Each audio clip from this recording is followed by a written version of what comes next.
Nagbabalik ang babaeng takbo ng takbo pero may mas malalakas pang tumakbo sa akin. DJ Maratoni sa programang Love Trip. Oy, sa mga pauwi, lalo na sa'yo na nagmamadali, dahan-dahan. Dahil minsan kapag ka nagmamadali ka, mas lalo kang napupurnada. Uy, chill ka lang.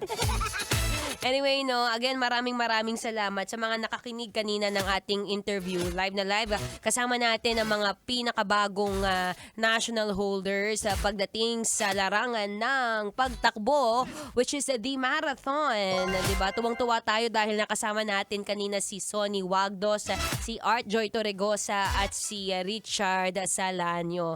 Uy, alam mo, ang dami kong natutunan sa kanila. Isa doon sa pagdating kasi sa sports ng running, guys. Alam mo, hindi rin talaga mawawala yung mga moment na mababurn out ka. Yung feeling mo, ano ba tong ginagawa mo? Araw-araw na lang silang tumatakbo. Pero doon mo rin talaga makikita ang pagiging disiplinado ng isang tao. Diba? Kanina nakuha ko kay Sir Sunny, kung nag-start daw siya sa pagtakbo, bata pa lang, at isa sa mga naturo at natutunan niya pagdating sa running ay ang consistency, diba? Consistency is the key pagdating sa buhay. Hindi pwedeng pag nakuha mo na ngayon, kinabukasan, aayawan mo na. Diba parang sa trabaho? Kunwari ngayon, high performing ka, ang ganda ng status mo, ang ganda ng flow ng trabaho mo. Pero next month, yoko na, tinatamad na ako. Ewan ko na lang kung hindi rin tama rin sa'yo ang boss mo sa pagbigay ng sahod. Ano? Diba? Consistency is the key, not just in sports but in everyday life natin, no? Kung may gusto tayong ma-achieve sa buhay, kailangan paulit-ulit nating ginagawa. Diba? Dadating din naman yan, diba? Sabi nga, hard work pays off.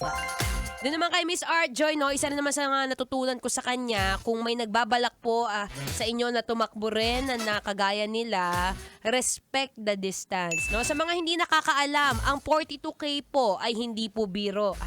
Sa totoo lang, kung kanina naririnig nyo sila, kailangan pa nilang mag-recover ng ilang araw bago lang makalakad ulit. Given na 1 linggo na po yun, 1 linggo, medyo masakit pa rin ang katawan nila. So, pagdating sa ganito, sa larangan ng pagtakbo, respetuhin po natin ang distance, no? Mag-start tayo sa mga, pasimple-simple, walk run nga muna, sabi ni Miss Art Joy. Hindi naman kailangan na madalian ka magpo-42 KB.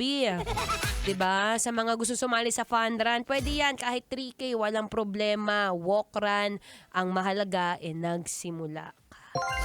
At syempre naman din, pati kay Sir Richard, sabi niya nga raw, hindi pwedeng tamarin.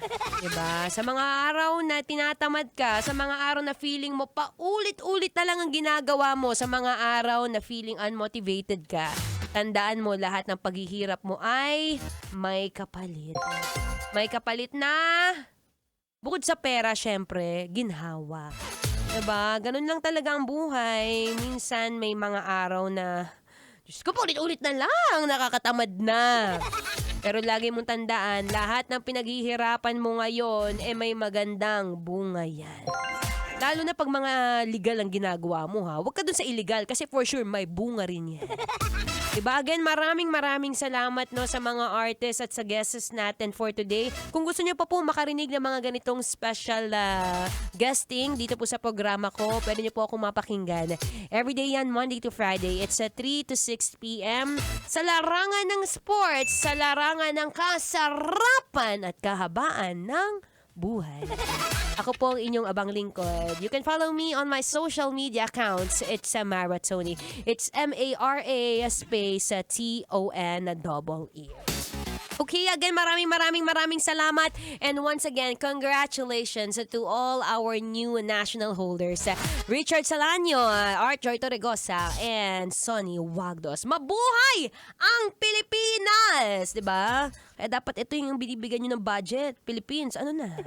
Anyway, susunod na po ang ating Spicy Opa. Walang iba kundi si DJ Kim Chino. Dito pa rin sa 90.7 Love Radio. Kailangan pa bang i-memorize yan? Basic. Sayang mo na! Let's go! Metro's #1 Love Radio. Basic!